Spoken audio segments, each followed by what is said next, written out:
Yes, yes, yes. It's the Raphie Dawkins with the Combat Radio. And well, actually, let's start this thing properly. You are in tune to Ask Rick. Okay, boom. And there we go. As if by magic, Rick appears. Okay, Rick, how you doing? How you doing, Rick? How are you today? Yeah, everything is fine. Just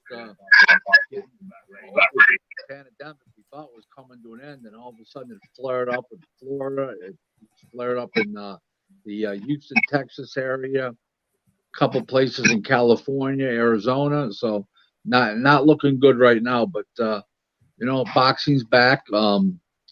Top Rank's working. They did a show last night. They got a show tomorrow night. They had a show Saturday night. So they're rolling. Everybody else is sitting on their hands, but Top Rank is rolling. Yeah. Yeah, it's flaring up again. People are talking about we coming to the end of it, but I don't know. There's a big danger. That if this thing gets rushed, if this process gets rushed, and we come out of lockdown too quickly, we could get thrown back into lockdown. You know what I mean? It could be counterproductive. Yeah, you're right about that. A lot of people never took this thing seriously. They're still not, and they're not. We're running into all kinds of problems because of that now. And a lot of states opened up too fast, and they didn't open up in phases. They just opened up. You know what I mean? We in New York State are opening up in small phases. Every 2 weeks, different types of businesses are opening up. So we still haven't opened up malls, movie theaters, and gyms of all type, recreational, therapeutic, professional gyms. We haven't opened up any gyms, malls, or movie theaters. The only thing at the mall is open, and the malls are if the store has an outside external entrance where people come in and go out, where it's not the mall going walking through the mall. So those are the only stores that can be open in a mall. So they're working on everything, but like I said, the stock market took a big hit today because everybody's worried about the investors are getting jittery over a second flare up of the COVID, but it's not a second flare up; it's just a continuation of the first. It didn't stop. If it stopped like 4 months and then we get another shot of it, but it hasn't stopped, and now it's reappearing in some other places that are, were sort of dormant before or was quelled down, but. We'll see. We shall see. Just letting the area warm up, letting the area populate. We got Mr. Spooks in the building, and we have Monique Thompson up in the building. Still waiting for that notification that we are live, but we are live. I think I've done a sound check. Let me do the sound check again. Boom. Okay. So the sound, the sound. How's the sound out there? How's the sound, people? Tell me how the sound is. How is the sound out there, people? Takes a few seconds. Yes.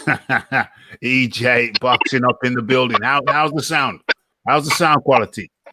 Because I'm hearing some choppiness on my end.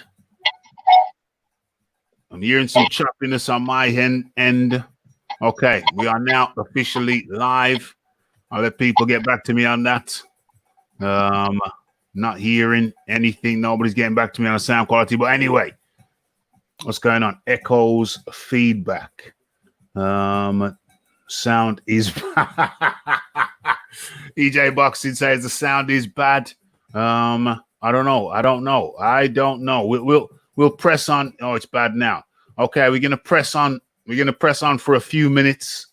With this setup. But if it's still bad, then I'll have Rick change over to his pad. I thought the pad was choppy, but if this choppy as well, then I don't know. This one's like reverby, echoey. I don't know. Let's soldier on. Okay. So what am I saying? Hello and good evening to everybody up here in the chat. A bit better now. Yeah, it's good now. It changes. It's up and down. Okay. I have a solution. I've already put it to Rick. I think, Rick, you know what the possible solution is that we discussed. Next time around, maybe we try that methodology. Okay, but for now, we press on, we forge on, and hopefully it clears up. Okay, so over here in the UK, better now. Yeah, it's better now. Over here in the UK, Rick, we've had a couple of very hot days. Raphie went cycling with the bunch. Went with the bunch for the first time in the COVID era. First time for 3 months I've cycled with a group. We stayed out for a good few hours, and Rick, it was one of the hottest days in the UK. Sun was blazing down, and I definitely felt it. It's definitely different when you're riding with a group than when you're riding solo. Definitely felt it. Definitely felt it. And it's still hot today. So I've got the fan going in the background.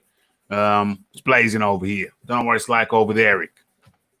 It's actually cool. It's 67 degrees. There's not a cloud in the sky. It's sunny. It's got a nice, about a 12-mile-an-hour breeze. It's just wonderful, Rob. That's ideal. That's ideal. The glass doors open on my balcony. It's beautiful. It's wonderful. Ideal. Sweltering over here. We're sweltering over here, Rick. Pure water. Aqua. Where are we? Pure aqua. Okay. So I think we've done the warmings. We've done the formalities. And I think it's time that we get crack-a-lacking, get into the show. Okay. So this is, what's the title of this piece? It's for anybody who's not been here. This is Ask Rick. It's Ask Rick, where Rick Glaser comes on live, and you get your questions in. For those who haven't been here before, you get your questions in, and boom, you get to Ask Rick live and direct. Okay, so what's going on here? Nice indeed, and tomorrow will be good as well. It's been absolutely sweltering, Monique. Okay, so let's get into some questions here. Where your boy there? Your boy, what McDonald? Is that his name? McDonald, the McDonald brothers, the McDonald brothers, Maloney. He was doing well, and he broke an eardrum in the 4th round, and it was all over from there.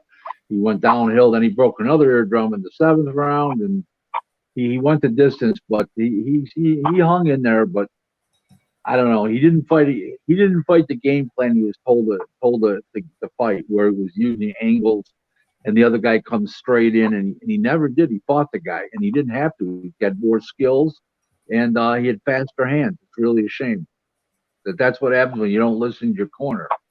The Maloney brothers promising big things. So what now? Because he looked like he got beat fair and square. Well, he did. I mean, there, it was close. The cops, he's got a rematch clause. He'll end up getting a rematch probably at the end of the year. Probably get a rematch like in November, December. I can see a rematch happening. The other brother fights tomorrow night in the main event against Leonardo Baez. That's a good fight also. I mean, the Maloney's got heart. They could have stayed over in Australia and just been Australian, been world champions and being Australian. They wanted to see the world and come to America, lay claim, and they got a lot of heart. He showed balls. But when he broke his eardrum, he didn't have the balance and the speed anymore, and he was getting affected, but more and more wore down. And he didn't listen. You got to listen to your corner. That's why they're there. They're not just there to condition you. He didn't listen. Maloney, where is he? That's Andrew. That's Andrew. Jason's fighting. That's the other one. Yeah. Okay. So, where are we? Franca. I think this guy, what is it? Maloney. Oh, that's the wrong one. It's the wrong one. It's the other one. But yeah, the Maloneys, they come from the land down under. And what is it? Andrew Maloney, medically cleared to be released from hospital. Yeah, he's back at their house that they had leased out for a couple months. In Vegas, he didn't make it. What can you say? I was very disappointed for him and the whole team because I've been doing business with his people for many years, 12 years to be exact. And before the Maloney's, you know, they were still kids. And Yeah. I was because they had Danny Green and Chris John and these type of guys. So just just didn't happen. You know, they didn't make it last night. What can you say? Didn't work out for them last night. But they're gonna come back. They're gonna come back. And I think we have a question from Ruben Guerrero. Does the rule that unifications trump mandos apply for the WBC? And if that's the case, does White have a legal case to enforce his mando? Very good question. It's a fabulous question. I don't know what the WBC is going to do, but if you look at the Ali Act, it says an organization cannot interfere with the interstate commerce of professional boxing, and which is a federal law over here. And mandatories are supposed to take precedent over. I mean, I'm sorry. Unifications are supposed to be take place over mandatories. So I would think that would be the case. I don't think a federal judge is going to go against what is going to be the biggest fight in boxing between Joshua and Fury, and these kind of guys for Dillian White, who's located over in England. That just doesn't make any sense to me. I just can't see that. That's not that big a fight. You know, nobody's clamoring for Dillian White and Fury compared to the rematch with Wilder and then going on to Joshua. You know, he's going to franchise himself. They're going to franchise him. And anyways, and then Dillian White can go fight whoever is next in line. So we'll see what happens. It's going to be interesting no matter what happens. Well, I don't know if we talked about this before. I think we've talked about it before. I'm not 100% sure. But the way I see it is what Fury and Wilder fight in December. That's what Babaram's saying. Fury and Wilder's fight in December. Dillian White, if Fury becomes franchise, the French fries belt. If he gets the French fries belt, then that leaves White available in February. And I can see them putting Andy Ruiz in against White for the WBC world title. Yeah, I can see that happening. I don't think Suleiman Mauricio, the president of WBC, wants to not be involved with Fury and Joshua with two big fights coming up in 2001 for mega bucks. Yeah. I just can't see him doing that. That would make no sense. Yeah, I can't see it happening either. You can't see what happening. You can't see what happening. Sorry, what did you just say? You can't see what happening? You can't see Mauricio putting the blocks and saying White's going to be the mandatory and saying, Wilder's got to get. Fury's got to get stripped or become the franchise champion. I just can't see him dictating that out when there's going to be so much money involved with the Fury fight. There's a lot of money involved. That's what it's all about. It's about the money. They're doing it for the money. You know what I'm saying? So money talks, and follow the money. Isn't that what they say? Follow the money. Yeah. Follow the money. There's always a money trail. Anytime like that, follow the money. Exactly. Why would they stop?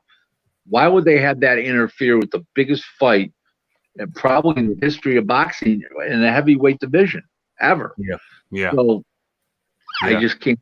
I know they're going to want to be a part of it in front and center, and now you got Dillian White would have a Dillian White as a possible champion, and it diminishes the whole value of everything. I just don't see it.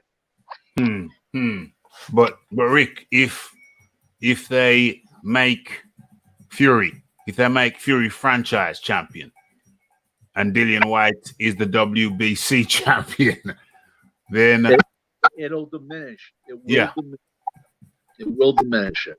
No question.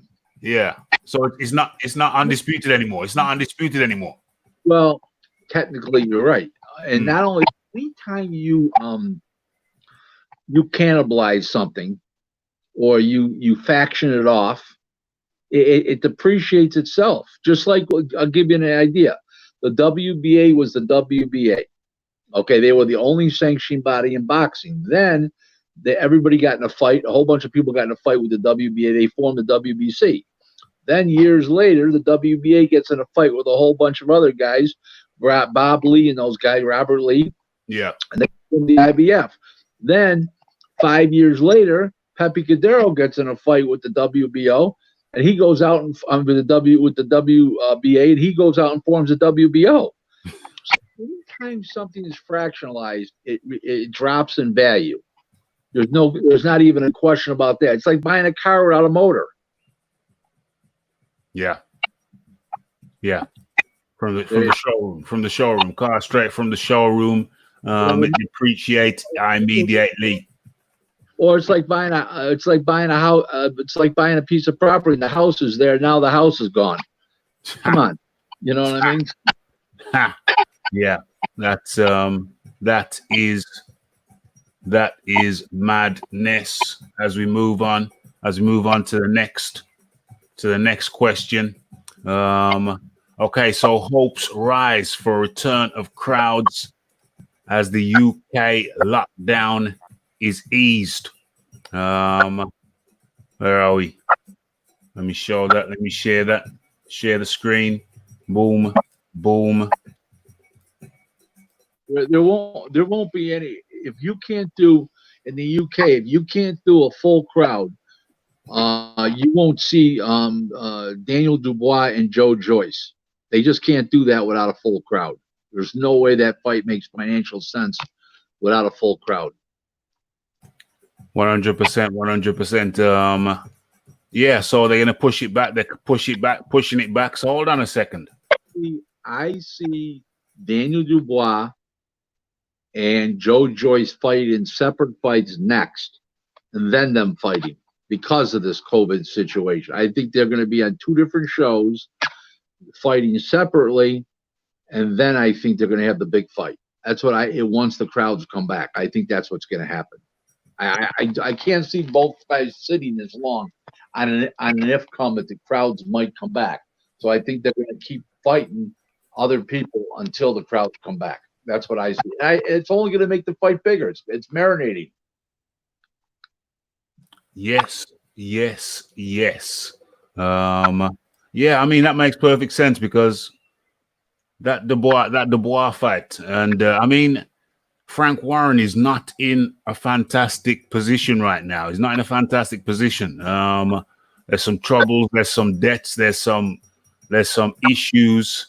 Let's talk about bankruptcy for Queensbury Sports, or whatever you call them. They call themselves Queensbury something. So I can't see them throwing away. I can't see Frank throwing away this big fight. I think Queensbury Promotions. I think they need the money.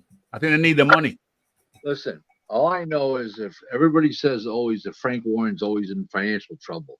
The guy seems to be living awful good. Let's not confuse corporate finances and personal wealth. It's not a good comparison. I'm sure the guy's living in a huge home. Yeah, beautiful cars. He doesn't seem to be lacking for anything. And he keeps getting TV dates from Bob Arum. He's got a relationship with Bob. He's got Fury. He's got Dubois. He's got Joyce. It seems to me he's doing just fine. I mean, is he in corporate debt? He may be, but he's still. That doesn't mean he doesn't have personal assets, and a lot of them. I mean, as far as personal assets are concerned, I mean, Frank is not a silly man. He's not a silly man.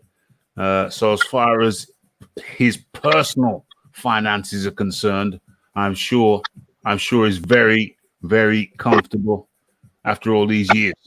Okay, so we have a question by Mr. Spooks, always coming with the jokes, and it's relating to twerking. It's related. Have you seen Deontay? Have you seen Deontay Wilder's latest dancing? Have you not seen that? I pay no attention to Deontay Wilder. I'm in the boxing business, not the Deontay Wilder business. What is it? What is twerking? What is twerking? Rick has asked the question, and it's only fair that we provide the answers, and I'm going to give you a visual representation. I'm not going to do it myself. I'm going to show you. I'm going to show you what is twerking. Where is it? Where is it? It's right here.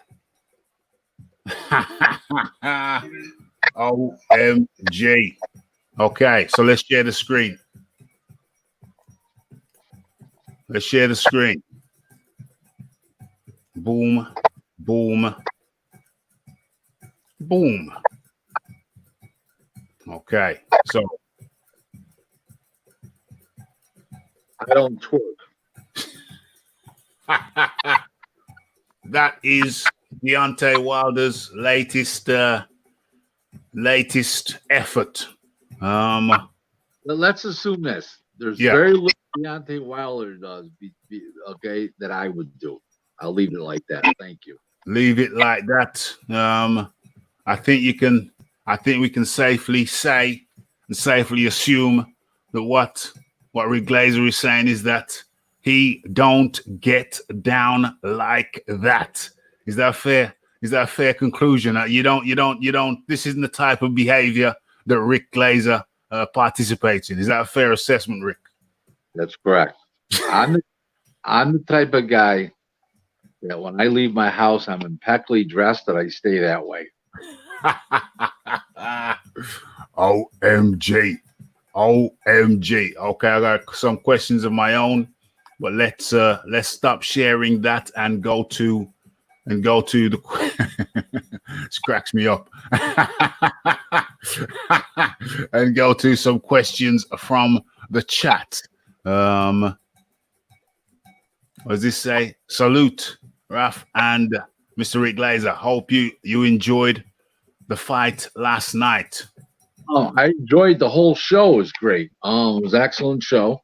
I was just disappointed Maloney didn't win because I have a relationship with the whole team Maloney, and I was disappointed. But the fight was great. The action was great. I'd love to see a rematch because it was an action fight, whether I'm friendly with the Maloney people or not. It was a great fight, and it's worth seeing again. That's for sure. There was nonstop action. 100%. And another one from Boxing Finesse. Mr. Glaser, there are rumors that Spence's next fight could be against Maurice Hooker. Maurice Hooker, really? Heard they signed the contract already. No, I think Maurice Lee is the fighter they're talking about. Oh, okay. Maurice Lee. I keep hearing it's going to be Danny Garcia. I don't know. You know what? Who knows? All I know is he got in an accident last October, and he keeps saying he's going to fight again. He hasn't even sparred yet. And in the meantime, it's a long way from the lip to the ring. And all we heard is talk and bluster. And this accident was last October. Here we are almost to July. You know, let's see when he actually signs a contract, Earl, and there's a press conference, then we'll believe that the fight may happen. Yes. Let's see what's going on. Errol Spence ain't even. I mean, a lot of talk and bluster from everybody involved. Whether it's Earl, his trainer, PBC, all so far we've seen nothing but hot air. Nothing but hot air. Nothing but hot air. We've got nothing confirmed. Man isn't even really back in sparring yet. So we've got to wait and see how that transpires, how that goes down. Combat Radio on deck. Okay. Marla says, Marla up in the building. The cases of COVID in the US are getting worse. Can't see boxing happening there for a long time. COVID is very real. It's very real, Rick. They've had a few fighters get caught with the COVID. Jamel Herring just got caught. The fight's postponed now. They're doing what they got to do. Top Rank's motoring on, guys. I mean, say what you want about the COVID virus. Bob Arum is Bob Arum. COVID virus. He's promoting. He's done it for 54 years. continuously, nonstop, and he's going to continue to do it. He was shut down in March, April, May, and June 9th. He cranked up again, and he says, "We're doing what we got to do." Okay, this is the best question. Ask how old. Okay, he's 51. He turned 51 in March. Thank you, Rick. I've been saying this for a while. Please speak on it, Rick. Speak on it. 51. He's not 41. He's 51. He was an amateur at the same time. A guy from the Bulgarian Olympic team and the Canadian Olympic team they had gone over to Cuba and sparred. Their fighters sparred with Ortiz years ago and Rigondeaux. And Rigondeaux's 44 or 45 now in his real age. Not what you're saying, 38 years old or some crazy stuff. And he is, he's like 44, 45. I don't know exactly how old Rigondeaux is, but I know he whatever his age is, you can add 5 years. So whatever it says, you can add whatever it is 5 years. I just haven't kept up on him because I don't get asked that question all the time. I have kept up on Ortiz because people ask me all the time about that big question. You can tell the guy just by looking at him. He's not 41 years old. If he's 41, he's the worst looking 41-year-old ever. You can tell. I did a video on it. I said, listen, the man, this was last year. I said he's 50. He's not 40, he's 50. I said he had his 40th birthday last. Listen, I can tell, man. The man's 50. People say, well, why does he lie about his age? Because when you come over here from Cuba and you come over on a raft or you sneak in the country somehow, nobody in Miami is going to back you when you tell me when you came over here that you're 40 years old. So you tell them you're 30 years old, they'll heavyweight out, put some money in, they'll see what happens. When you say you're 40 years old, you won't get any backing. So when he came over here, that's what happened. That's what they all do. I mean, every one of them. Just like the Dominican and the Cuban baseball players, they say that they're younger than they are. And the reason why they do that is because the bell curve in baseball, if you're really good at 7, you're really good at in their minds, they're really good at 17. Oh my God, imagine how good he'll be when he's 20. So these 19 and 20-year-old kids, they say they're 17, so they get a bigger signing bonus. And people get more interested in them. There's more hype around them, so they get more money. That's the reason why they do it. The opposite way around.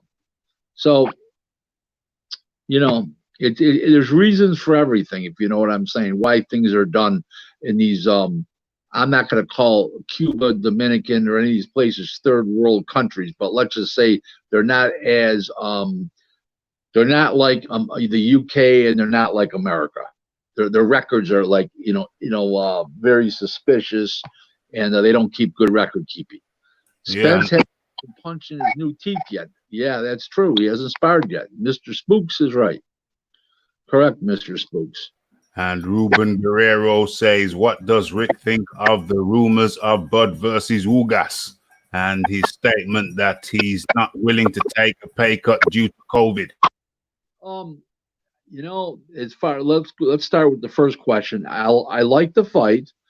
If it happens, it's a good quality fight. Both guys are good fighters. Very, what's his name's the best fighter. This is where I look at the two fighters.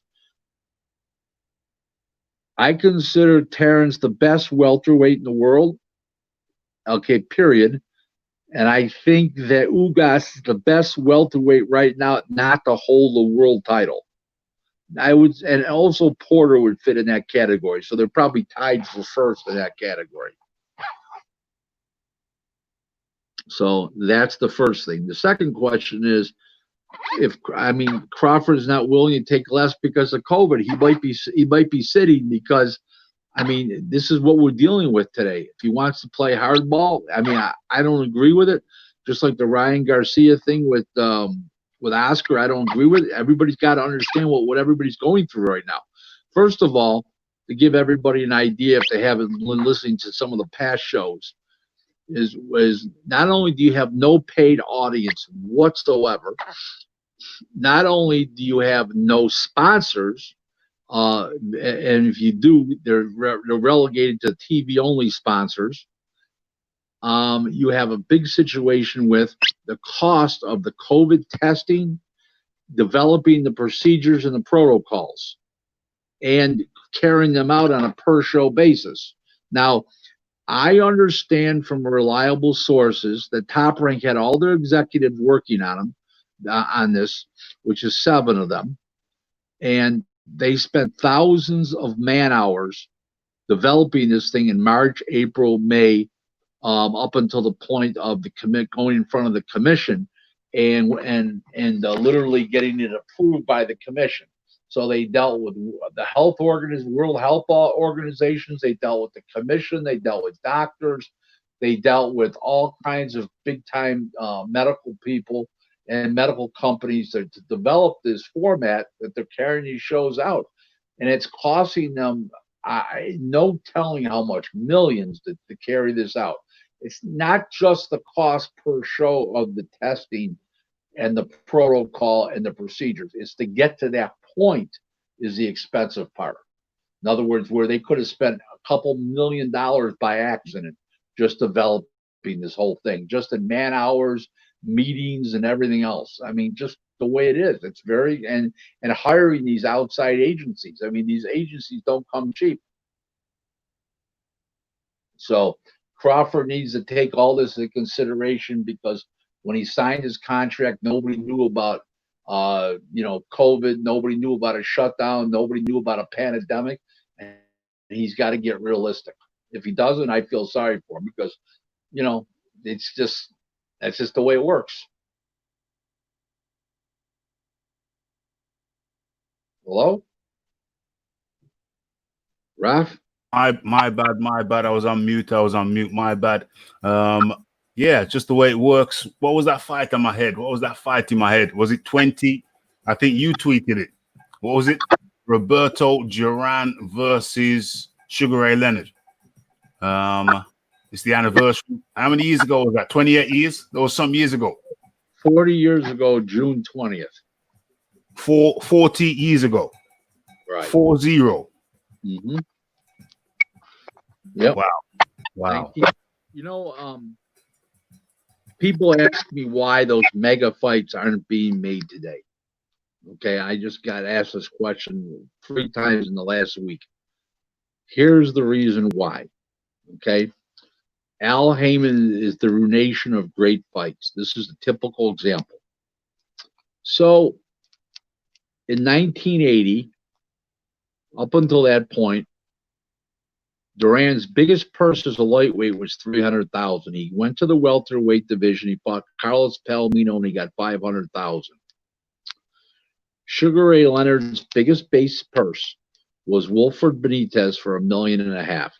He got a $500,000 bonus based on the total revenues of the show.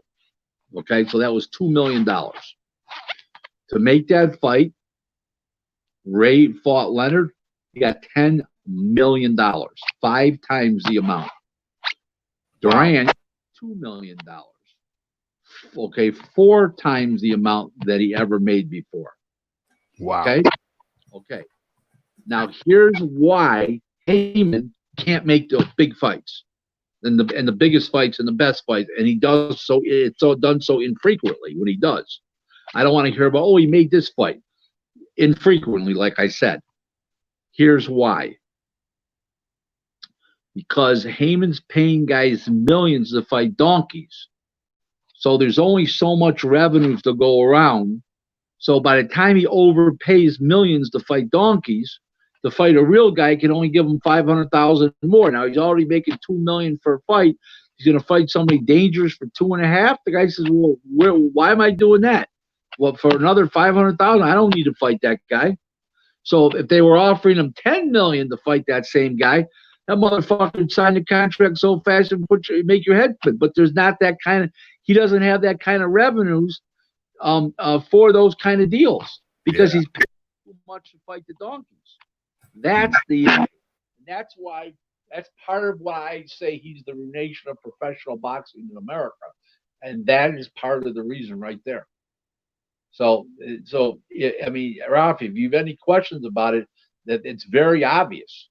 It's very obvious. One of the reasons why Top Rank is able to make unification bouts. They made the Ramirez fight with Hooker. They made the Baturbia fight with Boysak. They made a whole bunch of unification bouts last year. It's because they pay the guys accordingly. So you're going to fight a donkey, this is what you get paid. If you're going to fight a big fight, you get millions more. And that's why Top Rank is able to do that. Heyman, he pays them so much to fight donkeys. They don't want to fight real guys. They just want to be on the Al Heyman, protection program. So that's just the way it is. Does that make sense to you, Raph? Sorry, I was muted again. It makes perfect sense to me. That's the reason why he's part of the reason why he's the nation of boxing in America. Damn. He's attempting to be like I said on another show not too long ago. Aram's doing a great job of warding him off, to put the brakes on this guy. So what do we got? What's the next question? Well said, Rick. Thank you, James. No, we got a question. We got a question for you. I'm keeping myself muted because I think it's the feedback. It's the feedback. So I'm trying to keep myself muted as much as possible. But let's go to this one. What's Rick think of the role of Danny? Oh, damn you. We're not going to talk about that. Well, we'll ask him now. But for anybody who doesn't know, I've got a show after this show which will focus on this particular question. But yeah, for sure, let Rick go ahead and talk on that. One single problem with Daniel Kanan being in boxing, I have no problem with anything about Daniel Kanan. What he does outside of boxing, or his father may do, or his brother-in-law, hey, that's their business. All I know is Daniel Kanan, everybody that knows him, I've never dealt with him. Everybody tells me he's very nice, very professional. He gets things done. He's a gentleman in boxing, and that's what I have to go by. I can't go by hearsay. The man's never even been indicted or arrested. Okay, never been spent a day in jail, but they're saying all this crazy stuff about him. That's you're innocent until proven guilty in America, and I assume that's the same way in the UK. And he's done a hell of a job in boxing. He's developed a great program and for the MTK fighters, and that's what I have to go by. So that now I understand. I'm reading today that he's no longer involved in negotiations with the Fury Joshua situation, which is the latest update. But whether he is or not, you know what? I don't have a problem with Daniel Kanan at all. Zero. Okay, so the cat's out of the bag. The cat's out of the bag immediately after this show. I'm doing the next show. Aaron called him a great guy. Everybody's calling him a great guy. I mean, there's always truth in quantity. Everybody can't be wrong. Yes. So the cat's out of the bag. Directly after this show, we're going into the next show, which will be focused on this whole situation with Daniel Kinahan of MT. Well, it's not MT Global, it's MTK. That's directly after this show. We're going to go over into that show. So I'm not really going to talk about too much about this particular topic, but you have had Rick Glaser's take on it. So where are we at? Where are we at over here? Where are we at over here?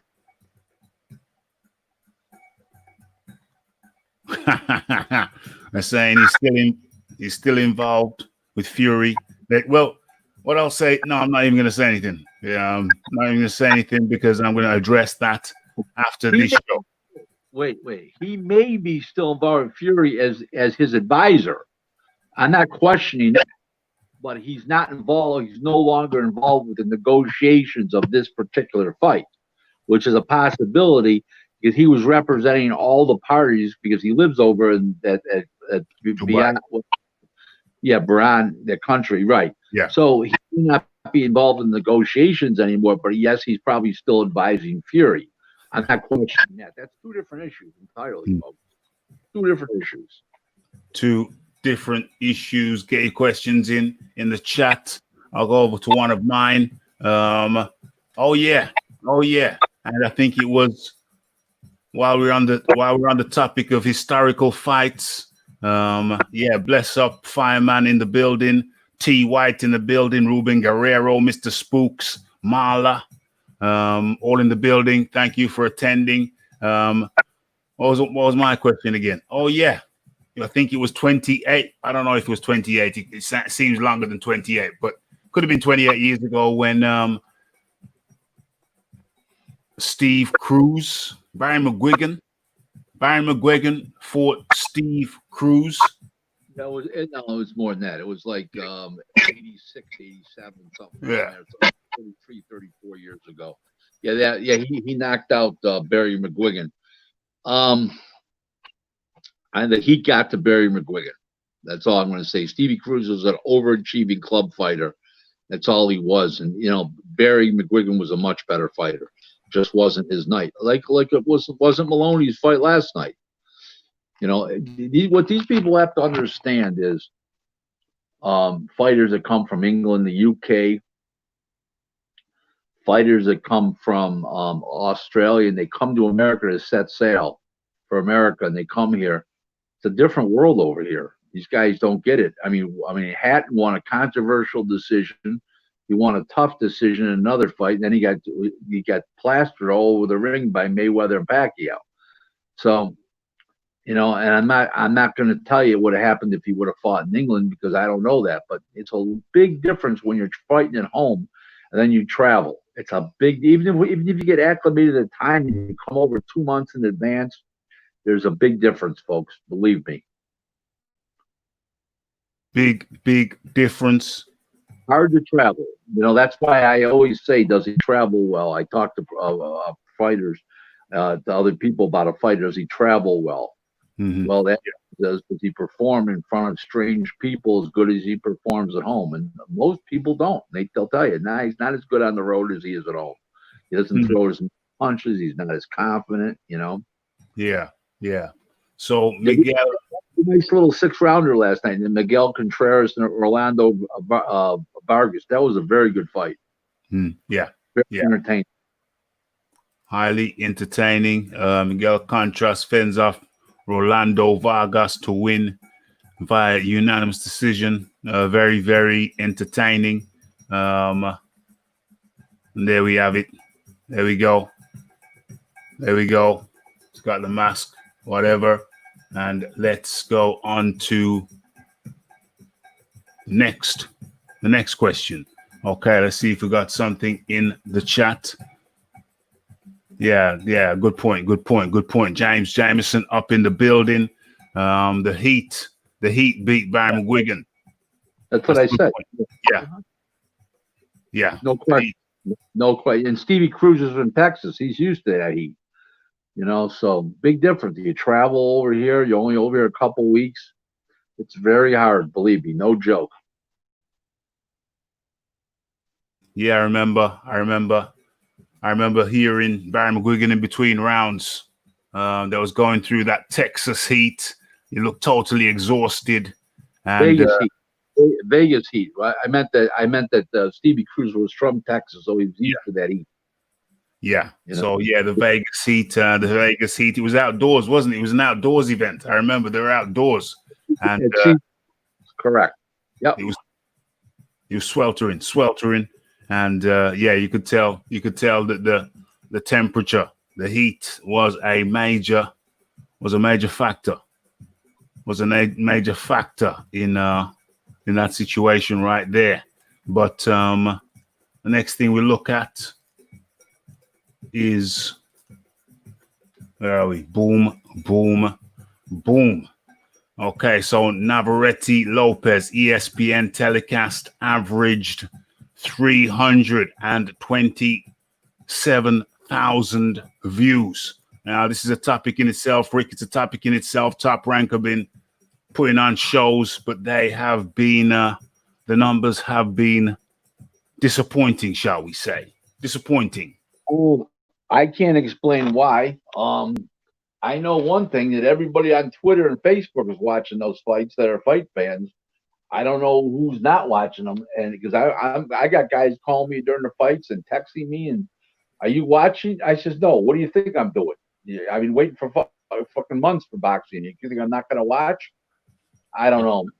It's very very depressed. Very the ratings are very bad, and I don't know what the reason. But also NASCAR is the only other live sport right now, and their ratings have been off considerably, even though they're drawing millions of people. But remember, they're spending, billions for NASCAR, and they don't spend billions for boxing, the network. So everything is relative, but they're not doing well either with their rankings. So I don't know what's going on yet. I really don't know. It's a talking point. It's a talking point. Bob Arum has been asked what the hell is going on. People have been waiting for boxing. Now it's back. People are playing coy. Public are playing coy. Don't understand it. 327,000 views is it's just not impressive. It's not impressive. But hey, it's the COVID era. I think we talked about this before. Maybe people are in different habits. People have formed different habits. I've seen lots of over on the social media people saying that they're pretty cool with their favorite sport not being on right now because they've taken up different hobbies. I read one tweet said he doesn't want baseball to come back because he's taken up reading and he enjoys it. So people are getting into different habits. Of that, there is no doubt. I mean, it's a tough time for everything. There's nothing that's good right now. Put it that way to you. 100%. And we got the Taylor versus Serrano saga. Hearn and DeBilla say they aim to keep the super fight in play. Serrano is coming out saying that they're messing her around. Does she really want the fight? Hearn said Lou DeBella's messing around on the money like he always does every fighter. So I'm not surprised. I can't blame that on Eddie. I'm going to blame that on Lou. I just know Lou's motive operandi. He's no fucking good. He's a fraud. He's a phony bastard. Damn. You heard it here first, folks. You heard it here, folks. Lou ain't no good. So you think Lou's playing around with the money? You think Lou's playing around with the money, Rick? No question in my mind. A blind man could do that. Damn. Lou's messing around with the money. What's going on here? Ruben Guerrero says lots of promoters promising more 50-50s post-COVID. Is that realistic, given there's not been real training and increased chances of upsets? Well, you can talk about 50-50 fights all you want. The fighters got it. The best fighters are going to want sparring partners. Right now, it's tough to get sparring partners. The gyms aren't even open. But after the COVID era, as far as when everything gets back to normal, whatever normal is going to be going forward, if we get crowds back and stuff like that, I can see bigger fights getting made again. I mean, definitely. I can definitely see it. Okay. Yes. Ebbs, African friend, says, who does Rick see, if anyone, could be the next potential American heavyweight champion? I think that's what he means to say.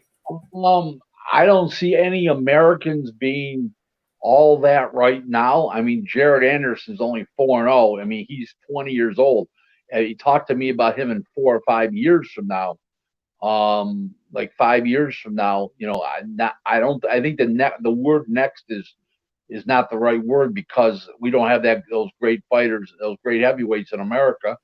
I think the next great thing in the heavyweight division is Daniel Dubois, from what I can see right now. Yeah. So, but as far as Jared Anderson, he's a good fighter, but he's a young kid. He's just 20 years old. He just won his 4th pro fight. He's 4-0 with 4 knockouts. So that's not next. Is he a future big name in the heavyweight division? I'd be surprised if he wasn't. When can fans be back watching boxing?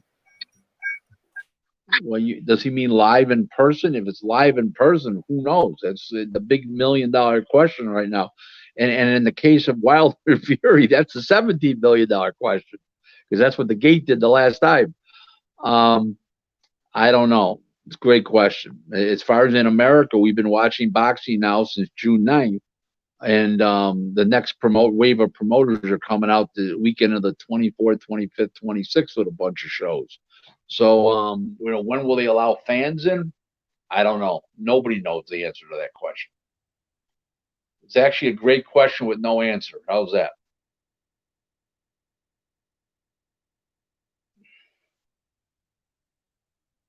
Hello?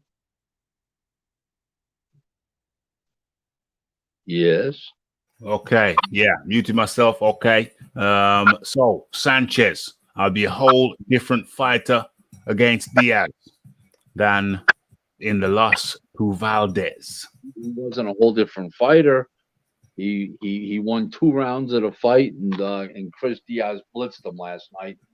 And you can see the difference in the experience level. It was like one is at world championship level, and this guy's at good solid level, Sanchez, and that's what you got. That's what you had. You had a crossroads fight for either guy. One guy crossed the road, and the other guy failed to cross the road, except to pick up his paycheck. Best of the best says, I always knew Al Heyman was putting on A or B level fighters against donkeys. Yes, thank you. Best of the best. Thank you. Yeah, I mean it's his motive it's his modus operandi. That's how he conducts business, and that's why it's stopping us from making the good fights. I just want to give you an example, okay, Raphie. So let's just say a guy's getting $2 million a fight, so he can get 2 million now, and in 8 months he can get another 2 million, so he makes 4 million. How are you going to make a fight for even if you give him $3 million to make a real risky fight, like a real good fighter or a unification bout, when he won't have his title and he may not have his title in 6 to 8 months to get that other $2 million payday. So he's better off taking the $2 million paydays, which are good chance of winning, than the risky fight for 2.5 or 3 million. And that's where the math's at, and that's where everything is screwed up with this man. And that's why Al Heyman is the nation of professional boxing in America. At least he's attempted to be. Okay, Bob Arum so far is stopping him. Damn. Okay, so Franco wants Chocolatito after beating Maloney for the title on Tuesday night. We can talk about that, but I believe I'm almost positive Maloney's got a rematch clause. And I think they're going to exercise it. So I think he better hold on to his britches. Now, could a Chocolatito fight happen with what's his name? If Maloney says, yeah, he can go fight, but the winner's got to fight me, okay, and then Chocolatito wants to go along with that, I'm sure it can be worked out. But Franco's got a lot of people bossing him around right now. He's promoted by Golden Boy. He's got options with what's his name. With Arum, Top Rank, and then I understand that Maloney's got a rematch clause, so it's a little combination of everything. He's not in control of his own destiny. Okay, as we keep it in female boxing, I'll answer that question real nicely. I'm in the females, but I'm not in the female boxing at all. I can't stand it, to be honest with you. I sense that. I don't know why, but I sense that. As I said one day about female boxing, okay, I want to see my woman in high heels, not running around with boxing shoes on, getting hit in the face. If I'm going to hit in the face, it won't be with a punch. Is Don King any better? I think this is the fight doctor. I think he's referring to Al Heyman. He's comparing Al Heyman to Don King. Don King made the biggest fights ever, and he did 6 world title fights in one night. He did mega fights. I mean, and lots of them. Comparing Al Heyman and Don King is like comparing a Rolls Royce and a Kia. Yeah. Please. Yeah. I mean, like we've talked about this on the show in the past, okay, and this particular show you were off, but Don's gets a very bad public image because of a few isolated cases, and you take away the hundreds of world champions that he made, the thousands of fighters that went through his hands over the years, and a couple of them said that they were robbed. Well, like I told you on a past previous show, some of them had to pay back advances, and when they were told to pay back advances, they had to get rid. They thought they were getting robbed. It's the Aaron defends viewership numbers for top ranked ESPN shows in June. Is that a new article? Because I hadn't seen that article. Yeah, when's that? Brand new. It's less than 24 hours ago. I have no problem that the fact that Top Rank went that early, okay, on insistence from ESPN, and way before you realize that Top Rank will have done 18 shows, 18 night events by the time PBC and Golden Boy and the rest of them start up on July 24th, 25th, and 26th. Eddie Hearn's talking about mid-August. So Top Rank will have done probably 25 shows by then, 26 shows by then. So he's just so far ahead of everybody else. Okay, the ratings aren't good. I get it, but the fans shouldn't worry about the ratings as long as they're enjoying the fights. Now let that be a promotional issue and a network issue and a production issue. Not let the fans worry about it. The fights have been pretty good, and they're getting better every week. As Top Rank promised us, they get better every week. So Ruben Guerrero says, sounds like Al Heyman is running on an unsustainable model. How long does Rick think how long will it take his fighters to catch on? Well, I think they have more time, but they accept the model.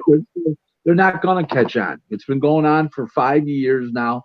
And the PBC started in March of the actual first show was in March of 2015.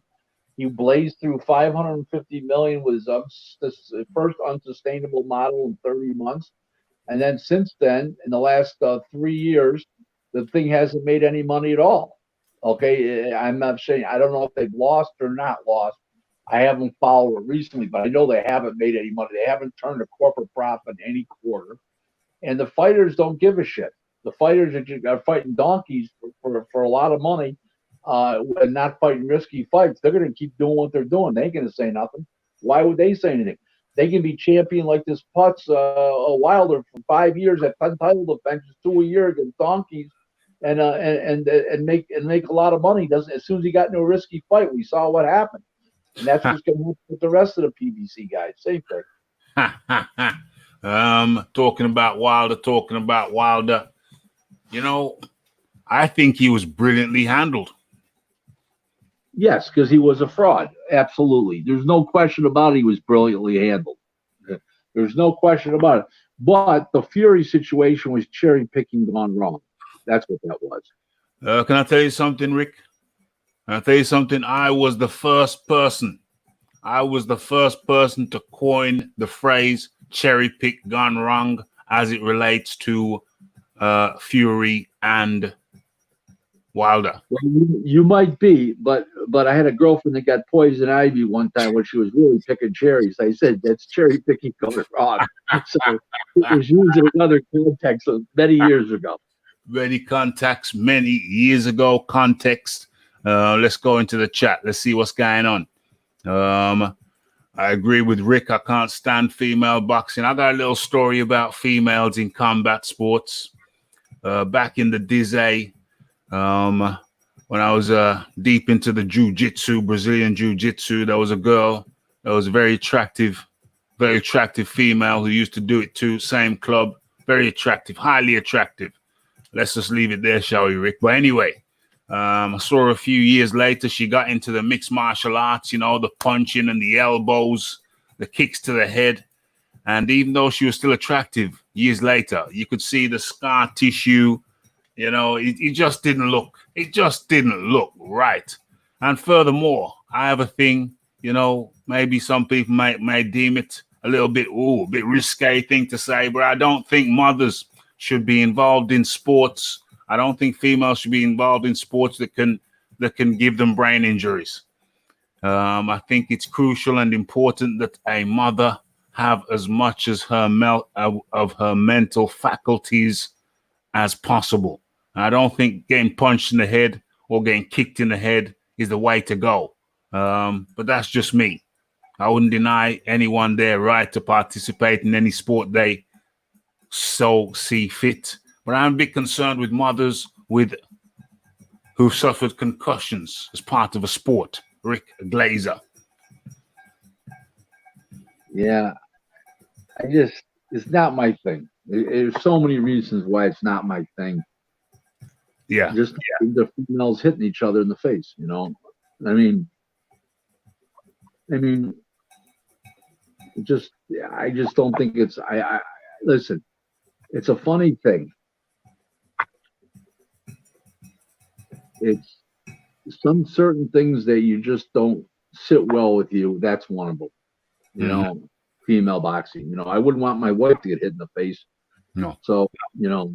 Not at all. Not at all. So James Jameson says Shields calling herself the GOAT after about 10 fights. What's your take on that, Rick? She looks like a goat.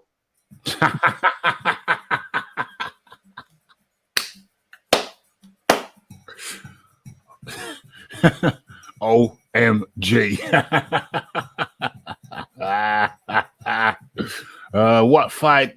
The fight doctor says, what fight did Don King make that was bigger than Mayweather Pacquiao? Well, Mayweather Pacquiao, I mean, well, if that's his top one, then name me Al Heyman's second highest fight or third highest fight. Ali Foreman, Ali Frazier, 2 and 3, just dozens of them. You can't go by the money, okay? Because you can't go by how much money today because of the electrical transmission today that they didn't have then. The ways of all the places to view the fights and how you can view the fights. Yeah, so you can't go by that in the electronical era. But all I know is those fights back in the day, the Foreman, Ali, Frazier fights, the Duran, Leonard fights, all those big fights, they drew more public interest, much more public interest and huge revenues at the time, maximum capacity at the time that electronics allowed us to do it. And remember something, it's a lot easier to push a button in your home and watch pay-per-view than it is to get dressed and go down to the movie theater. Back then, that's how they had to do it back then. But if comparing Heyman is not on the level of Arum King. Never has been, never will be. That's all there is to it. Yeah. I have to agree with you there, Rick. Heyman, nah, come on now. Look at the body of work. I say, look at the body of work. Look at the years. Look at the years of champion fights that Don King put on. Of what, 30 years, 20 years, 30 years of champion fights? From 72, 73, basically all the way up to 2000. We won't even count the last 10 years. 2010, his last huge fight was 2010, Roy Jones in Trinidad. But he's retired. You know, he's 89. He'll be 89 in August. So he was basically 79 when he had his last big fight. Okay. So it was from, let's say, 2010 to from 73. So you got all the you got the 10s, the 2000, that's 20, the 90s, 30, 40. You had 47 years on top. Not bad. Damn. Whew. King made Ali versus Foreman, the Rumble in the Jungle. Yeah, yeah. Nothing's bigger than those fights. Top Nothing. that. Top that. Put it this way, Ted. This is how big those fights were. I was a kid at the time. You're talking about, I was like 13, 14, 15 years old. You just couldn't wait to get the result. You were just so excited. And it was all about, oh my God, like, so it doesn't float today compared to those days years ago. Just a completely different game. The electronics have changed the game so much. All the new wave of technology where you can stream something on your phone, you can watch it in the comfort of your house, you can go to a movie theater, you select, you can watch it on your tablet. There's a million ways to watch it. Home computer. I mean, it's unbelievable today. Where you didn't have those advantages years ago. You only had two ways to watch it: go to the site or go to the closed circuit version. Yeah, I mean, imagine, Fight Doctor. Imagine if the same technology that we have today for the Mayweather Pacquiao. Imagine if they had that technology back then. Yeah. Imagine the numbers back then. Yeah, it wouldn't have done nearly as well. Believe me, Foreman and Ali, and Foreman and Ali, Frazier and Ali, even the Norton fights with Ali were huge. Yeah. Ali, Frazier, Ali, Norton, Ali, Foreman. Raph, people don't have things in perspective. Let's put it that way for you. Yeah. You got to look at the technology that was involved, the technology that was not available. If you had that technology back then, wow, those were worldwide events, massive, worldwide event after worldwide event, massive. Marla says Jamal Charlo is a perfect example of the PBC poison. He's number one. Mm-hmm. I mean, come on, please. What's his name? Franchise is out.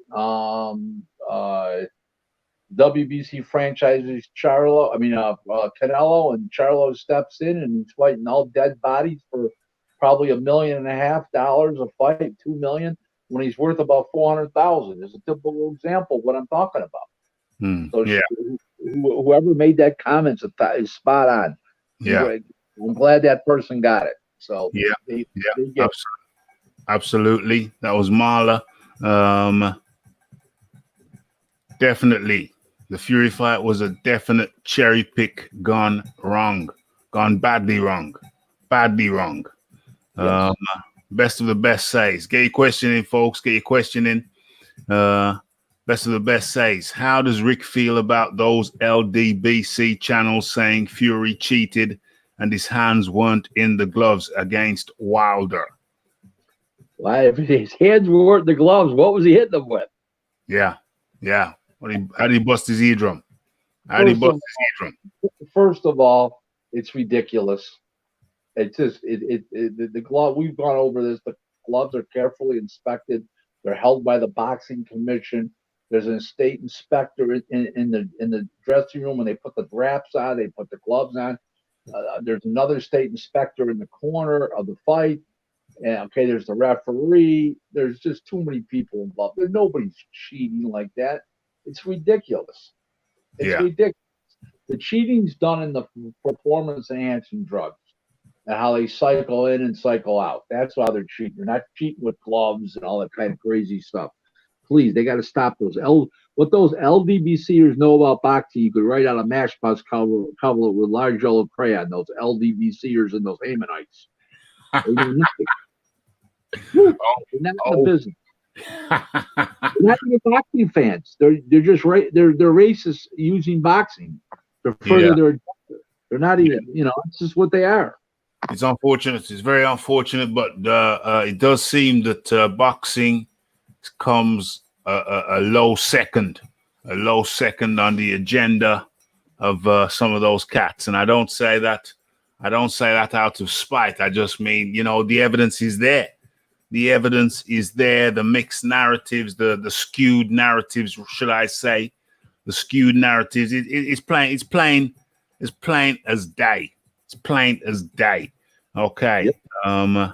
So, Ebbs, African friend, ask Rick if he thinks White can beat Fury. No, not happening. Too smart, too fast. Style dictates the fight too much because White's a puncher, and he can't knock out the top fighters. He's not knocking out the top fighters. So I'm sorry, I said that wrong. He fights like a puncher, but was not knocking out the top fighters. So the answer, like Joseph Parker's and Dillian and what's his name, Anthony Joshua. He did knock those guys out. Never deaded those guys. So he can't beat Fury. No way, no how. Jab, too intelligent, too quick. Yeah. One thing about Fury nobody talks about is his. Not only does he get out of the way well, if you're doing well all of a sudden in a fight, and where he stops controlling the action, he ties you up and walks you across the ring for a walk backwards and leans on you and tires you out. He's a brilliant guy. He's a brilliant ringmaster. Mm-hmm. He's got Ali and Larry Holmes in him, put it that way to you. Yeah, okay, and I have to ask you this question. Because it came to mind as a result of that question. Well, there's two questions, damn it. Okay, so the first question, which is the most pertinent to this question, is, well, if that is so, and I'm not disputing your assessment, but if that is so, that Fury handles White handily, if that is so, then why would Fury not fight Dillian White in the first 6 months of next year? Because once he gets past Wilder again, he'll be so much bigger than Dillian White. The only guy that could bring additional revenues to the table would be Joshua, the interest, where he, instead of making $25 million for the fight, he'll make $100 million. That's the reason. But he can fight Anthony Joshua in the second half of 2021. He can take care of Dillian White in the first half. Joshua, he can fight in the second half. Nobody, the public's not demanding if he goes and takes, here's the story. If he goes and takes a Wilder, White fight after Fury, Fury finishes off Wilder, he's going to look like he's ducking Joshua. When that's the fight, somebody would duck. No, nobody's going to say he's ducking White.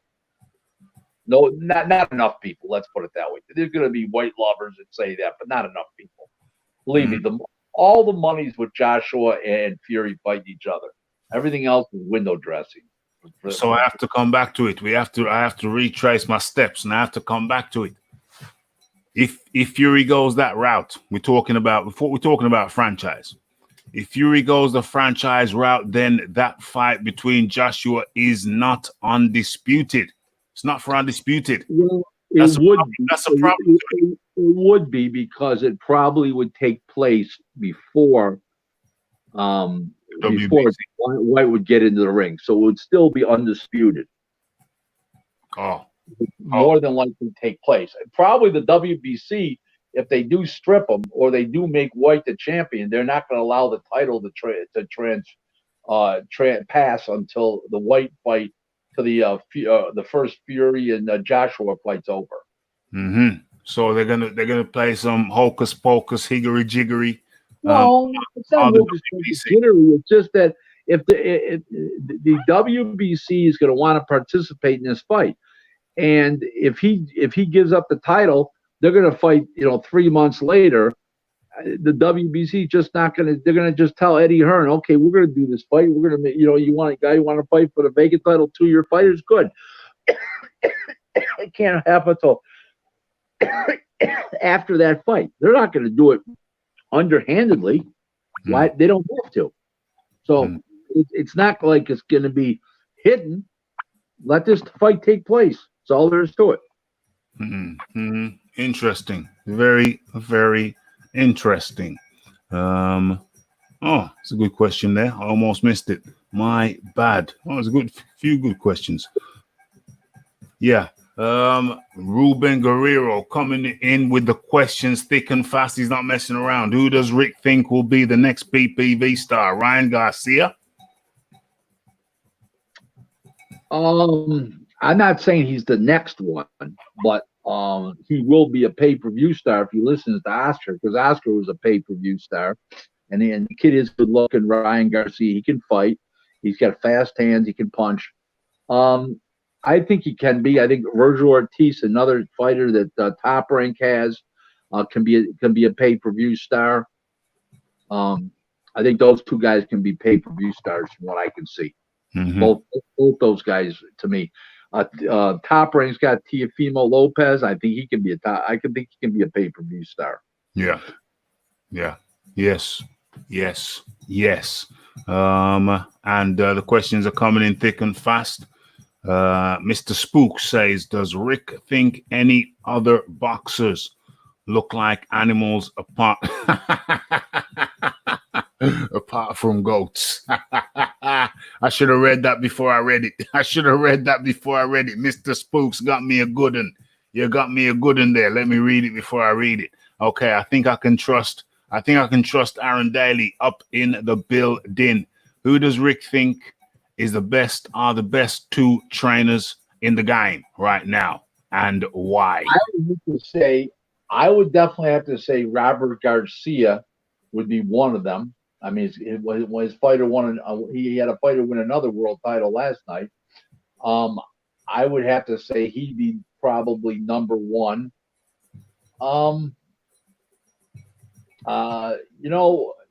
Sugar Hill, the guy who trains Fury. Yeah, he did a great job.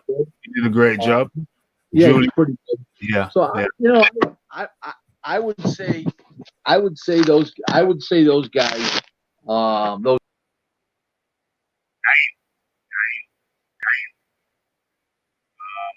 Rick Glaser is falling up. He's dropped up.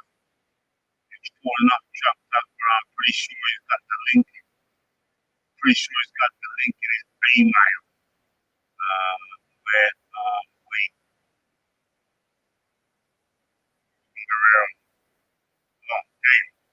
Back fat. Sorry about that. No problem. Freddie Roach is real good too, but I would probably say Robert Garcia. And if I had a bigger fighter, I'd say Sugar Hill. I'd say a smaller fighter, I would think maybe Freddie Roach would be probably the second best trainer, but I think Robert Garcia is the best trainer overall. Okay, let's move swiftly on.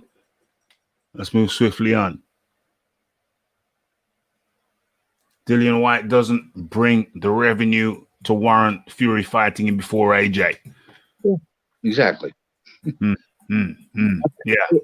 It's not apples and oranges. It's Bentleys and Kias. OMG. Rick Glaser not holding nothing back, ladies and gentlemen. That's why we have him. He just shoots from the hip. And if you needed a reminder, you just got it. Okay, Wild Soul up in the building. Will Wilder ever win the what? Come on, Wild Soul. You know better than that. I taught you better than that, Wild Soul. I'll answer that question. Yeah. Let's just say he fights White. Let's say Wilder was to fight White. For some reason, Wilder and Fury don't happen. That's a possibility that he can win the title again, but he's not beating Joshua. He's not beating Fury. He's not beating Joshua. He's not beating the better fight. He's not beating Usyk. He's not beating those guys. I don't see him beating White. He's just not beating those guys. He's not on that level. So you think White beats Wilder? Oh yeah. Let's put it this way to you, okay? Fury did not show us how great he was that night. Okay? Wilder's proved how after he was. That's all there is to it. Well, it's a funny thing. I'm a huge believer in Fury. Huge. But he did fight an older, stale Klitschko, and he did fight a bunch of hokey blokies in between, but Yeah. he a couple fights, and then he fought the two fights with Fury, with Wilder, and he looked great in both fights. But is it how great Fury is, or is it the ineptness of of Wilder? Yeah. I even though I think Fury, I'm a believer in Fury. Okay, I believe it's a part to do with the ineptness of Wilder. That's what I really believe. In other words, I'm not saying Fury's not great. I'm a big believer in Fury, but a degree of that greatness is from those two fights. And I think we saw really how bad Wilder really is when he fought a very good heavyweight. So Wilder, you see, it has been my contention for some time that Wilder, his handlers strongly believed that Wilder would get beat by White and Joshua. And that's Correct. why they kept Wilder away from him, because they thought he'd get banged out, which I believe as well.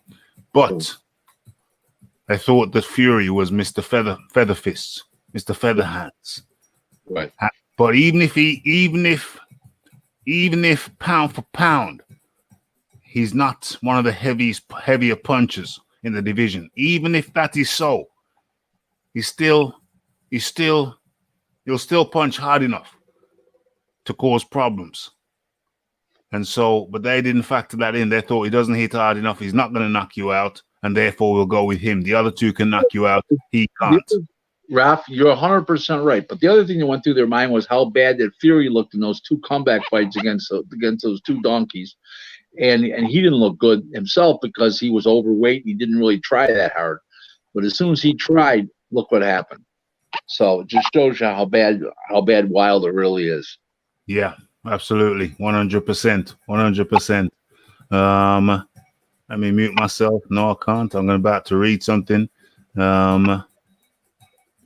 White has had so many routes to title shots. It's bad for British fans if he gets in the way of Undisputed. I want to come in there. I want to come in first on that. If he's been WBC #1 ranked for coming up to 1,000 days, he deserves his shot. Regardless of what he did with the WBA, regardless of the fact that the WBO dropped him out, if he's been WBC #1 for coming up to 1,000 days, the man deserves his shot. Yep, he sure does. No question about it. No question about it. I'm a White believer, but I don't see him beating Fury. He fought Joshua. He didn't win, but he's good. He fits right in there with those guys, ability wise. No question. No question about it. It's Arum. He wants that big payday out of Fury before Fury can negotiate a new contract. 2 fights left on Top Rank's current contract with Fury. 2 fights left. That won't play into it because he's got the relationship with Frank Warren and he's got the relationship with MTK, and there's still only so much money to go around per fight, and everybody knows that. And he's maxed out. He's maxed out at those figures now. So there's no way they can pay him more unless of the Joshua fights, and those fights will negotiate themselves. Aaron, about Bob, you got to understand something. Bob's about legacy, okay? Bob's about legacy, and if he's got to pay the fighter more money to make a big fight, he's going to do that. Even if he has to make a little less, he doesn't care about that because he's a billionaire. He's about legacy. That's why he's done the things that he's done in the last 5-6 years. I mean, all kinds of great stuff in boxing, and it's about legacy. No question about it. Did you just say Bob's a billionaire? Oh yeah, Bob's a billionaire. Billionaire. Yeah. Damn. Dame. Yeah. His- Revelations being revealed on here on Ask Rick. Bob Arum Listen, is a billionaire. Bob never told me that. Okay, and nor do I have that kind of relationship where he told me that. Right. But his film library 2.5 years ago, or was it 3 years? 3 years ago, was valued at $500 million by Disney when he did the ESPN deal, because Disney owns ESPN, and they wanted to put a value to the deal because they're going to be using that film library, which they do, on the classic fights on the app and stuff like that. They do all those old fights. They wanted a value, so it was valued at $500 million. Okay. Wow. Let's talk about houses. Let's talk about things like that. Office building, another 100 million. That's 600 million. What's Top Rank worth as an operating business? How much cash do you think this man has? I mean, come on, he's a billionaire. It's not even a question. Dame. Maybe you could have me as an intern. Pick up some techniques. Okay. Raph, his interns have nicer legs than you, I promise. Yeah. I can well imagine. Maybe that's not such a good idea. Yeah. Raphie ain't gonna be doing no twerking for Bob. Absolutely out of the question.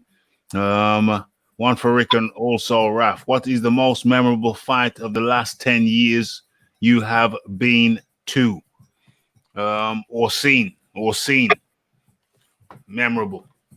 I would say it wasn't 10 years. I haven't been to a lot of big fights in the last 10 years. I've been to a lot of fights, but the reason I haven't been because I had the cancer for 32 months. Yeah. I did the reality show for 2 years, and I haven't been to a lot of big fights, but I would say Calzaghe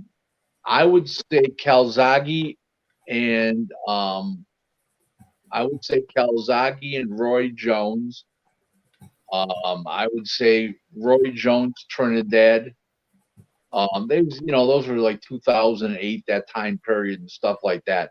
But in the last 10 years, I haven't really been to huge fights that are very, I was at a lot of fights in the 2000s where I was at Lennox Lewis, a bunch of Lennox Lewis fights, including when he fought Vitaly Klitschko, his last fight ever in June of 2003. It's tough to. I don't really haven't been in any great fights that I'm going to go that were great fights. A lot of fights, not great ones. Yeah.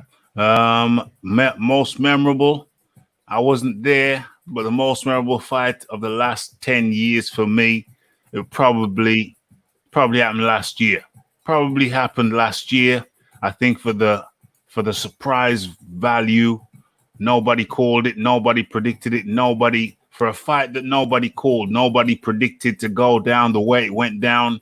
To me, the most memorable fight, the fight that sticks out in my mind in the last 10 years, just for the shock value, would be Joshua Ruiz, 2019, just for the shock value. Okay, so what do we have here? White is being used by Hearn. Is White being used by Hearn, or is White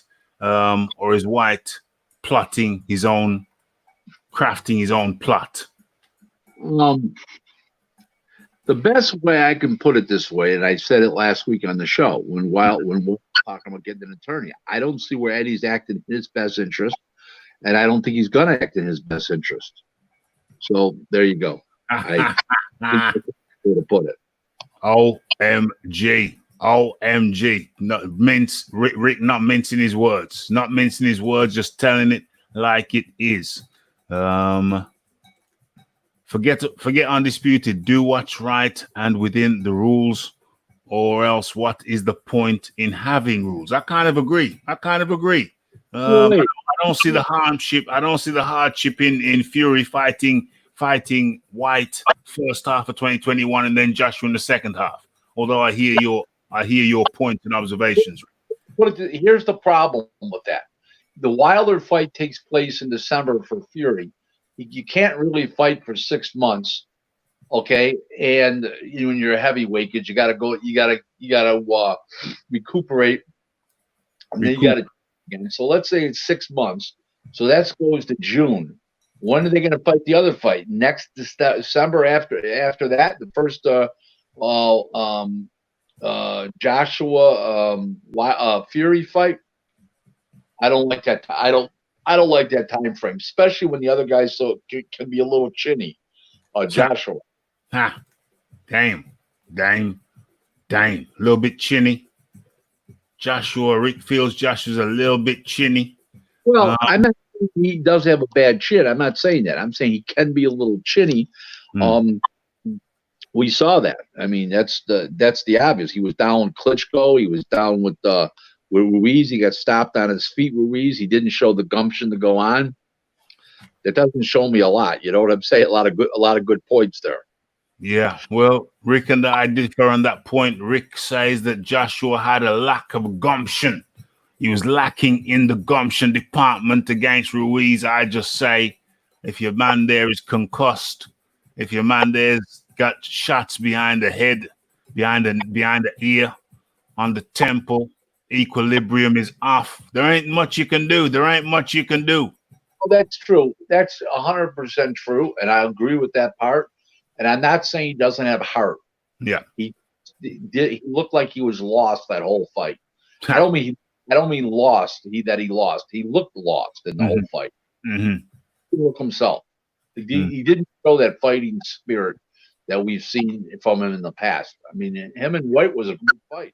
Mm-hmm. He showed fighting spirit then. He showed fighting spirit with Klitschko. Yeah. He got up, got knocked down, got up.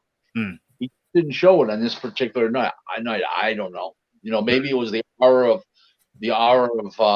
being in New York City, fighting for the first time in America, being away from home, as far as fighting in front of 65,000 people compared to 18,000. I don't know what the answer is. I really don't know. Mm-hmm. Well, talking about heavyweights, keep your answers coming in. Rick ain't here for much longer, so keep them coming thick and fast so we can blitz through them. What I would say, I mean, sticking with the heavyweights, Manuel Cha has inked a deal with some new promoters, and he's talking about he wants Ruiz next, and then he wants Tyson Fury. Manuel or Mahmoud Cha. No, nobody knows the guy. He's like the fighter that nobody cares to know about. I mean, who gives a shit about him? Hasn't fought since 2017. He can't draw a nickel. That's why he hasn't fought in 3 years. Nobody will put fights. Come on. So Rick, I've asked this question before. We'll just refresh my memory. How the hell does Emmanuel Cha make money without fighting for 3 years? He's a con man. He's half a con man. He gets these backers and come along. He wants to manage them. Okay, how much will you pay me? 400,000. And he sits there and then he plays with people's minds. And then, you can't do anything for me. I'm going to get rid of your ass. And then the guy's out 400 grand. I know about all the stories about him. He's the case with the red high heels on and the black short skirt. Damn. That's why you're here, folks. That's why you're here. No mincing of the words. Just straight from the hip. Damn. Mahmoud Cha is a con man. Damn. No, he's a con man. He's like a con man. I didn't say he's a con man. Yeah, like a con man. He's got a lot of bullshit and bluster, and he never fights. He keeps going through managers and promoters and this advisor and this, never fights. Damn. So that's an interesting way. That's an interesting way to make a living. Ken Wilder, the prudent man up in the building. How do you do, prudent man? Wild Soul up in the building. Connor Pass. They're all coming in now. In the last leg of this boxing talk, or should I say, Ask Rick. Wilder beat Tesoro. Well, that's a great question, and here's a great answer. He had all the time in the world over 5 years to fight Chisora, and his name never came up as an opponent. So obviously, his own people didn't think he could beat Chisora. Straight. Okay. Straight. Okay. That's the thing. Okay. The second thing is whether he could beat him now or then or not. Let's not go there. He can't beat him anymore because he left a lot of himself in the ring that night. He's going to be, his psyche's gone physically and mentally. He's not the same. His psyche's gone. The confidence isn't there, and you need that to be a puncher because you have to step in and roll from the heel to the toe going forward to be able to land those powerful punches. And he's not going to have the confidence to step in. Forget about stepping in with Fury. He won't have it to step in with anybody, and he's not going to be able to pull the trigger as fast as he was before because his reflexes will be slowed, not only physically but mentally too, because of the fact that he's going to hesitate because he knows there's return fire coming, and when the return fire comes, he doesn't do too well. Well, there you go. That's truth. That's truth. Dillian White is a big topic up in here right about now. Why do people keep saying White is being used by Hearn? Because Eddie hasn't done anything for him. What's Eddie done for Hearn? He never went to court against the WBC. He never stood up to the podium and said, "This is my man." Okay, and the reason why he doesn't do it is because he's got the relationship with the number one bread earner in boxing besides Canelo, and that's AJ. So that he doesn't want to look like he's crawling in bed with White too heavy, because then what's his name going to say, "Jesus, whose side are you on here?" Hearn has presented 2 title shots to White, one which he turned down. I don't know what anybody's talking about there. I'm not sure what they're talking about. What title fight did he turn down? If he offered him the fight with Fury with Joshua, the one that Ruiz took, then it was on short notice, and I wouldn't expect the guy to fight on short notice. Yeah, 100%, 100%. If that was the fight, I don't remember if they offered him any. I never heard that. Yeah, I don't know about the other one. What was the other title fight that he offered him? I don't know about that. I don't know about that. As we move. He did offer him an eliminator that he turned down because he was already in like 4 eliminators and he won all 4. It didn't do him any good. So yeah, he turned down an eliminator, but not I don't believe a title fight. Yeah. So how many eliminators do you need to have is the question. You know what I mean? How many eliminators do you need to have? You've eliminated half the division and you still can't get your title shot. Yeah. You keep on eliminating top 10 guys. I mean, come on. At some point, you just got to give me the shot. What happened to Troy today? He never appeared. Troy? Haven't you heard about Troy? No. Okay. Well, we had, well,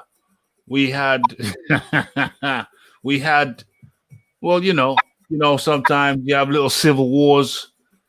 In a civil war, there has to be a winner and there has to be a loser. Oh my God. But let me say for the record, Troy is more than welcome to come on through. There is no hard feelings on my end. That's but there we go. You're more than welcome, Troy, to come on through.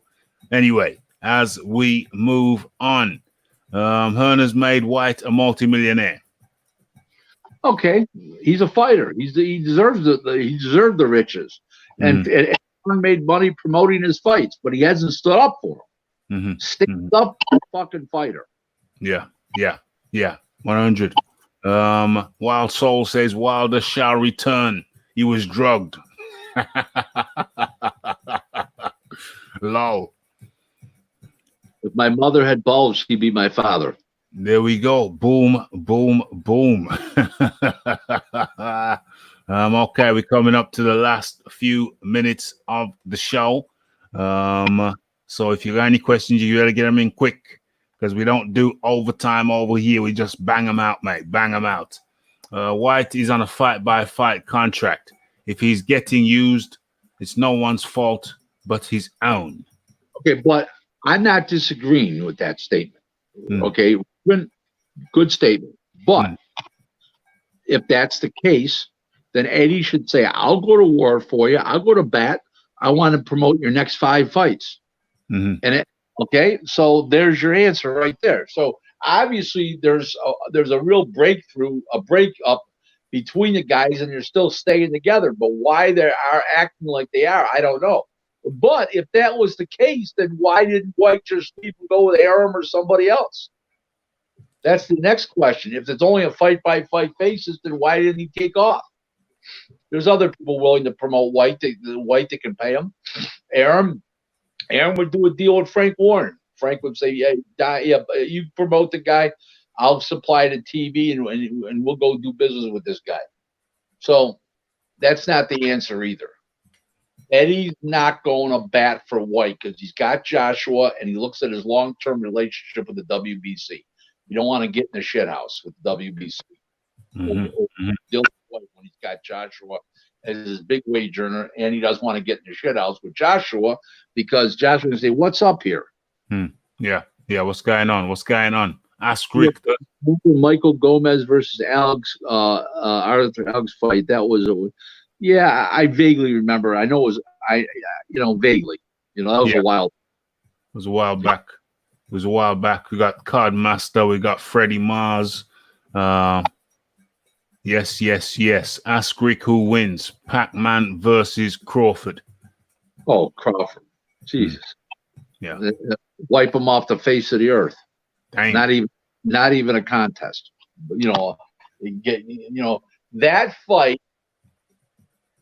That fight there is the same fight as when Pacquiao stopped Oscar.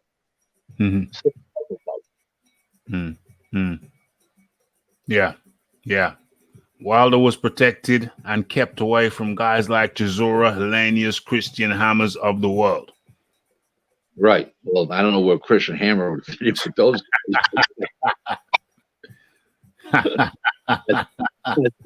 Yes. He's right. Yeah. He's 100% right. Yeah, totally. Wilder will destroy White. No. He won't destroy anybody anymore. He's gonzo.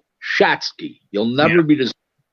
You cannot take a substantiated beating over 7 rounds like that, where you're down 2-3 times. He should have been down 6 or 7 times. Yeah. The rope saved him, and the referee didn't count him as knockdowns. But the truth of the matter is, no. That was then. This is now. If Wilder did have a shot with White, it was earlier, not now. A side, B side stuff, Rick. Yeah. I'm not an A side, B side guy. When I was coming up and when I was a boxing fan and just a fan in the 70s, 80s, when I got the business in the 90s, it was the champion and the challenger. Today it's the champion and the opponent. It's not the way boxing's supposed to be. Continue there, Raph. Come on, Raph. We got 8 minutes. And then I got to have a nice dinner with my wife. Come on, Raph. Fire away. Who is the greatest promoter ever? Raph, can you hear me? Hello? Yeah, I was muted. I was talking. I was muted. Yeah. I would say because of longevity, Arum was the greatest promoter ever, but head-to-head, Arum and King were equal. In other words, when they were both at the top of their game, they were equal. Yeah. But Arum had a longer stay. He was in the game 7 years before King was a promoter. 5 years before King entered the game to appear, and then 7 years before, and he's now King's basically retired except for what's his name, Bryant there, Trevor Bryant. He's basically retired, and Arum's going strong. He did 66 shows last year, so I was over those 54 years. King, Arum would be better, and I think head-to-head they were when they were both at the top of the game, they were equal. When they were both at the top of the game, they were equal, and that brings us to another episode, the 11th episode of Ask Rick. Ask Rick Glaser. And as per usual, you know that Rick's details are in the description box. It's been another good one, Rick. Raph, I enjoy it. Like I've said to you from the beginning, I go away from every show saying to myself, I can't wait till next Wednesday. Wake up Wednesday morning and I say, I can't wait till 4 o'clock our time over here, 4 o'clock in America. I can't wait till 4 o'clock today and do the show again. I really enjoy the questions. I love your format. Your questions, your boxing enthusiast questions that the fans are asking me, they're all great. I have zero complaints about this show. It's a real pleasure, and I'm honored to be on it. Number one, and number two is I look forward to it. Really, to me, when I wake up in the morning, when I know I'm going to have a beautiful lobster for dinner or something like that, this is how I feel about this show. It's like I'm going to have a beautiful lobster. I love talking boxing. When you're in boxing, it's my passion, it's my livelihood. Okay, but it's my hobby too. Boxing, you're in boxing or you're not. There's no like halfway when you're in the business. And you know what? Somebody's got to answer questions to the fans that people don't answer that are in the business, and everything mums the word. And oh, why do you do this and why do you do that? I'm an open book, Ralph. I'm here for you, Ralph, anytime. See you, everybody, next Wednesday. Next 9 p.m. UK time, 4 p.m. over there on the East, and 1 p.m. in the West. And Rick Glaser, it has been once again a pleasure, and it's same place, same time. Thanks, Ralph. Enjoy. Have a good week, everybody. Bye-bye now. Thank you. You too, Rick. Have a great one. And yeah, you'll have to get that question in next week. Ebbs, African friend, get that question in next week. What we're going to do now is we're going to take a short break, and I'm going to be coming right back to you with the next one. What's it called? What's the next one called? Let me have a look. Oh, yeah. Daniel Kinahan, MTK, X'd out by Tyson Fury and Bob Arum, ? So that's the next live, and it's going live in around what? In around 10 minutes. So about 11:05 over here. So if you want some more chat, if you want to go into the details of the Daniel Kinahan MTK Global Shizniks, then tune in right here again in about 5 minutes when we go live again. Okay, so what we're saying, it's the Raphael Dawkins. First of all, it's thank you everybody for showing up. This is one of the shows of the week. You know that Rick spits it live with the hollow point bullets, no messing around. So thank you to everyone for coming to Boxing Talk with Raphie 142 and Ask Rick. No. We're coming back in 5 minutes. Next show will be live. Great convo as per usual. Yeah, we're coming back in around 5 minutes. New live, talking about the Daniel Kinahan situation. Okay. But in the meantime, it's the Ask Rick with the Boxing Talk with Raphie. And the only thing left for me to say is, don't forget to like, subscribe, comment, and share. And don't forget to hit the bell icon to stay updated with news and notifications. Oh, and also, don't forget tomorrow, Thursday, we're going to have Spencer Fearon live. So once again, tune in to Spencer Fearon, The Knowledge. Tune in for that tomorrow, 9 p.m. UK time. So we're keeping you entertained throughout the COVID era. Right here at Raphael Dawkins Combat Radio. So tune in 5 minutes. But in the meantime, the only thing left for me to say is blessed.